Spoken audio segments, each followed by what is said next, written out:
How to accept friend request on WeChat. So hello everybody, welcome back to our channel. In today's video, we will be guiding you through different steps in order to do so. So let's just get started.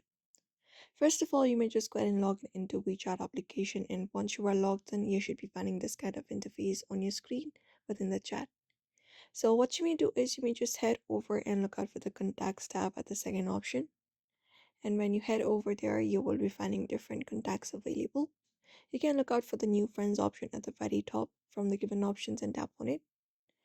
And once you tap on it, this opens up on your screen. Now what you may do is once you are here, you can see all of the friends that have been added. If you would like to add or accept friend requests, what you may do is you can just go and look out for a friend request here and accept it from here.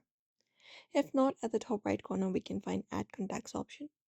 And within there, we can invite friends via different things such as using the application or scanning the QR code, mobile contacts, etc. So you can look out for those options and add up people. In that way, also you can add up people and contact each other. You can just go ahead and look out for add option within, or if they have sent you a friend request, you can look out for accept option within the screen and then look out for that option and accept it. And that way you can accept friend request on WeChat. So that is it. You may follow up this method if you would like to do so. So therefore, I hope this video was helpful. Give it a thumbs up and subscribe for more tips and tutorials.